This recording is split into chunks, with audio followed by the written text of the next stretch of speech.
বন্ধুরা, প্রত্যেক দিনের দুধের যে শটটা সেটা তুলে রেখেছি। দুধটা তো খেয়ে নিয়েছি, আর ওই শটটা দিয়ে কি করব চলুন দেখে নিই। নমস্কার বন্ধুরা, বং রাধুনী রান্নাঘরে আরও একটি নতুন পর্বে সবাইকে স্বাগত। আর ভালো লাগলে বাড়িতে অবশ্যই একবার ট্রাই করুন। চলুন তাহলে দেখে নিই আজকের এই ভিডিও আমি কিভাবে করছি। রেগুলার বাড়িতে দুধ আসে গরুর দুধ, আর দুধটা জাল দেওয়ার পর ঠান্ডা হলে পরে একটা মোটা সর পড়ে, আর এই সরটাকেই প্রত্যেক দিন তুলে রাখি একটা অন্য পাত্রে। আর এইভাবে তুলে রাখতে রাখতে বেশ কিছুদিন সরটাকে জমিয়ে নিয়েছি, বেশ পরিমাণে হয়েছে।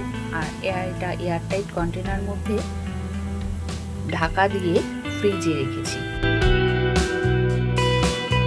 প্রায় 20-25 দিন ধরে সরটা জমানোর পর দেখুন একটা জায়গার মধ্যে এতটা পরিমাণে হয়েছে, আবার অন্য আরেকটা পাত্রে সেখানেও খানিকটা সর জমে গেছে।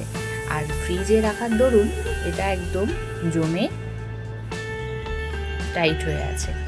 তো ফ্রিজেই রাখার চেষ্টা করবেন, বাইরে রাখলে সরটা তো হয়ে যাবে, একটা গন্ধ ছাড়ে, স্মেলটা খুব বাজে লাগে, হ্যাঁ, আবার পোকাও হয়ে যায়। তো সেই জন্য আমি ফ্রিজেই রেখেছি ঢাকা দিয়ে। তো বেশ কিছুদিন ধরে সরটা যখন জমে বেশ পরিমাণে হয়েছে, এখানে আমি এটাকে ভালো করে ঘেটে নিচ্ছি চামচ দিয়ে, ম্যাশার দিয়ে, হ্যাঁ। তারপরে এটাকে ঠান্ডা একদম আইস জল দিয়ে এটাকে ধুতে হবে।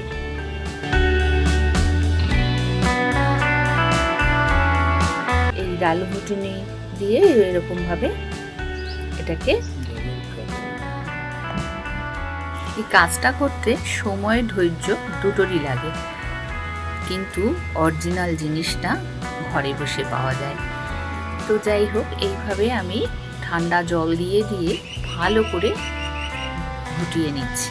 আপনারা মিক্সিতেও করতে পারেন, শিলপাটাতেও বেটে নিতে পারেন। আমি এইভাবে করছি, সেটা আপনাদের সঙ্গে শেয়ার করলাম। যত বেশি করে এটাকে ঘুটিয়ে নেওয়া যায়, এই সরটাকে ঠান্ডা জল দিয়ে ঘুটিয়ে নিচ্ছি।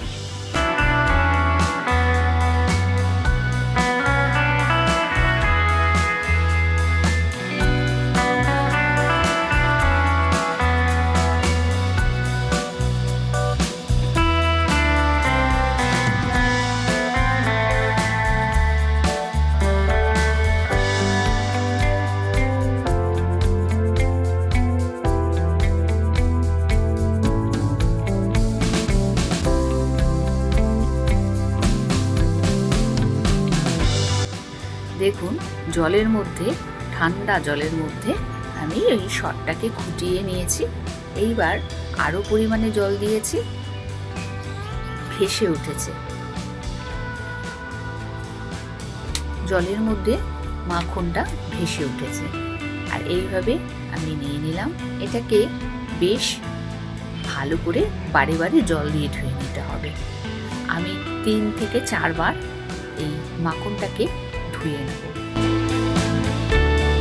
আর এই যে যেটা রয়ে গেল, সেটাকে কি করব বলুন তো, সেটাকে গরম করব, তাতে একটু ভিনিগার দেব, তাহলে কিন্তু অবশিষ্ট যে ছানাটা আছে এখান থেকে বেরিয়ে যাবে। এইভাবে একটা বড় পাত্রর মধ্যে বারে বারে করে নিয়ে নিয়ে ধুতে হবে। যতবার পারবেন ধুয়ে নেবেন পরিষ্কার করে, কিন্তু আইস জলে ধুতে হবে, ঠান্ডা জল দিয়ে ধুতে হবে। যতবার করে এইভাবে ধোবেন আর নুনিটা পরিষ্কার মতো উঠে আসবে। খুব সহজ, শুধুমাত্র ধৈর্য আর সময়ের লাগবে।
বারবার করে ঠান্ডা জলে ধুয়ে নেওয়ার পর শেষবার এবার আমি ধুয়ে নিচ্ছি। দেখুন জলের কালারটা অনেকটাই হালকা হয়ে গেছে।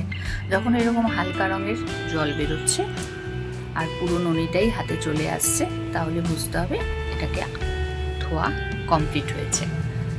এইভাবে আমি ধুয়ে নিয়েছি। এরপরে এই লাস্টবার ধুয়ে নেওয়ার পরে ওভেনে একটা কড়াই পাত্র বসিয়ে দিচ্ছি, আর তার মধ্যে ননিটা দিয়ে গরমে দিতে হবে। সব জলটুকু বের করে নিলাম। বের করে নিয়ে খালি ননিটা ওখানে আলাদা করে নিয়েছি। আর এই জলটা দেখুন একদম পাতলা। প্রথমবারের জলটা ঘন ছিল আর শেষবারের জলটা একদম হালকা হয়ে গেছে। এইবার মাখনটাকে কড়াতে দিয়েছি, এটাকে ফুটতে দিতে হবে। এখানেও কিন্তু অনেক সময়ের ব্যাপার, অনেকক্ষণ ধরে এটাকে ফোটাতে হবে। আমার প্রায় 1 ঘন্টার মতো সময় লেগেছে। এটা ফুটতে ফুটতে জাল দিতে দিতে তৈরি হয়ে যাবে একদম ঘরে তৈরি ঘি।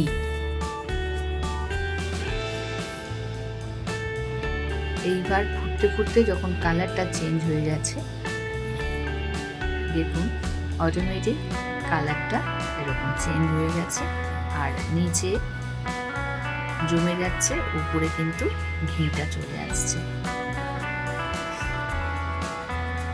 কালারটা যখন একদম লাল হয়ে পুড়ে যাবে, নিচের দিকে বসে যাবে, উপর থেকে ঘিটা অটোমেটিক্যালি ভেসে উঠবে। ঠান্ডা হলেই ঘিটা রেডি হয়ে গেছে, কিন্তু এখন ঠান্ডা হলে এটাকে ছেঁকে নিতে হবে। আমি ওভেনটা অফ করে দেব আর এইভাবে কিছুক্ষণের জন্য রেখে দিচ্ছি ঠান্ডা হওয়ার জন্য। এবার যখন ঠান্ডা হবে, আমি এদিকে ওই যে ছাঁচটা বেরিয়েছিল সেটার মধ্যে একটু ভিনিগার দিলাম, ওভেনে বসিয়ে দিয়েছি আর সেটাকেই এখন ছেঁকে নিলাম। এটা কিন্তু ছানাটা বেরিয়ে গেল। এটা আপনি কোনো রান্নাতে ব্যবহার করতে পারবেন। এইবার ছাঁকনি দিয়ে ঘিটা ঠান্ডা হয়ে গেছে, উপর থেকে ছেঁকে ঘিটা ঢেলে নিচ্ছি। কাচের জারে রাখবেন, তাহলে বেশ ভালো থাকবে অনেক দিন পর্যন্ত।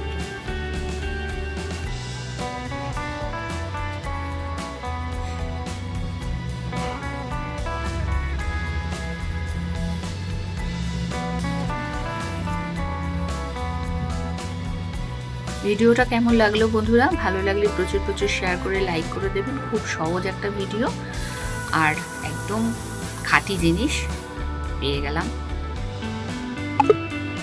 একটা লাইক করে দেবেন, আর এখনও যারা আমার এই চ্যানেলটি সাবস্ক্রাইব করেননি তাদের বলবো সাবস্ক্রাইব করে পাশে থাকা বেল আইকনটি অল ক্লিক করে দেবেন, তাহলে প্রত্যেক দিনের ভিডিও প্রথম নোটিফিকেশনটা আপনার কাছে পৌঁছে যাবে। আজ বন্ধুরা এই পর্যন্ত, ফিরে আসছি পরবর্তী ভিডিও নিয়ে পরবর্তী সময়। ভালো থাকবেন, সুস্থ থাকবেন, সঙ্গে থেকে সম্পূর্ণ ভিডিও দেখার জন্য অনেক অনেক ধন্যবাদ।